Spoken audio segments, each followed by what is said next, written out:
देशासाठी प्राणाची आहुती देणं हे नुसतं बोलून दाखवायचं नसतं, तर ते करून दाखवायचं असतं. आणि मुरली नाईक यांनी ते करून दाखवलं, अगदी शेवटच्या श्वासापर्यंत. देशासाठी प्राण गमावणं ही कुणासाठी शौर्याची गोष्ट असते, पण मुरली नायकांसाठी ती जबाबदारी होती.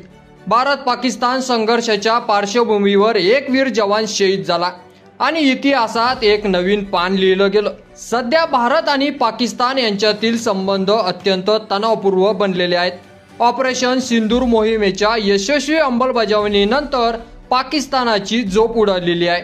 भारतीय लष्करांच्या कारवाईने अतिरेक्यांचे नेटवर्क खिळखिळ झालं आणि त्याचा सूड घेण्याच्या उद्देशाने पाकिस्तानाने सीमारेषेवर गोळीबार सुरू केला. हा गोळीबार अचानक रात्रीच्या अंधारात भारतीय गावावर केला गेला.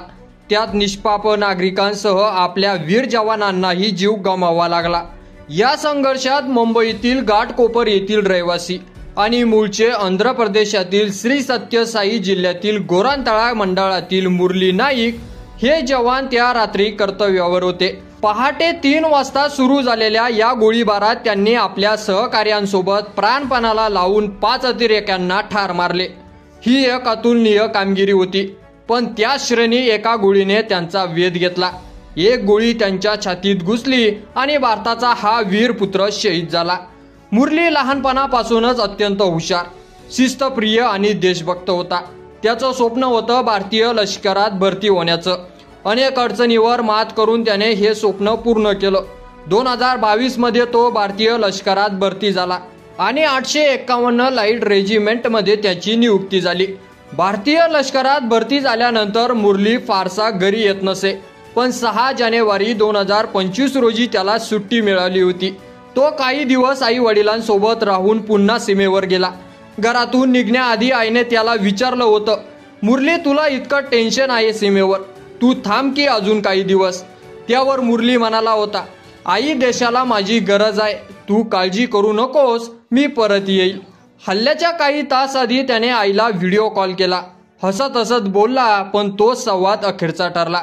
सकाळी 6 वाजता मुरली यांच्या वरिष्ठ अधिकाऱ्यांनी त्याच्या आईला फोन केला आणि ही दुःखद बातमी सांगितली. ती बातमी ऐकताच घरात हरभरा फुटला. मात्र त्याच वेळी त्यांच्या वडिलांनी अभिमानाने सांगितलं, माझा मुलगा देशासाठी शहीद झाला, याचा आम्हाला दुःख आहे, पण त्याने आमचं नाव उज्ज्वल केलं. असं म्हणत नंतर बापाला सुद्धा अश्रू अनावर झाले.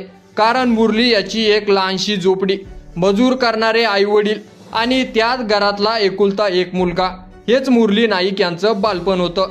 कल्लीथाडा गावात मुरली नाईक यांच्या बलिदानामुळे सगळीकडे शोकाकाळ पसरली आहे. गावातील शाळा बंद ठेवण्यात आली. स्थानिक नागरिकांनी मुरलीच्या आठवणींना उजाळा दिला. संपूर्ण जिल्ह्यात त्याच्यासाठी श्रद्धांजली संभाचे आयोजन करण्यात आले. कामराजनगर मधील प्रत्येक घरात, प्रत्येक गल्लीमध्ये आज त्याच्याविषयी चर्चा आहे. तो आपल्यातलाच होता, पण आज देशासाठी जळाळून गेला. आज देशभरातून मुरली नाईक याच्यासाठी श्रद्धांजली वाहिली जात आहे. सोशल मीडियावर लाखो लोकांनी त्यांच्या फोटोसह श्रद्धांजली संदेश लिहिलेले आहेत. तसेच मुरली नाईक हे नाव इतिहासाच्या पानावर सुवर्णाक्षरांनी लिहिलं जाईल. त्याच्या बलिदानाने देशाला जागं केलं आणि पाकिस्तानाला पुन्हा एकदा इशारा दिला की भारत शांत आहे, पण कमकुवत नाही. शहीद जवानाला आपल्या सर्वांचा सलाम. जय हिंद. शहीद मुरली नायक अमर रहे. वीर जवानांना सलाम करण्यासाठी हा व्हिडिओ शेअर करा, नक्की करा आणि चॅनलवर नवीन असाल तर चॅनलला सबस्क्राईब करा. धन्यवाद.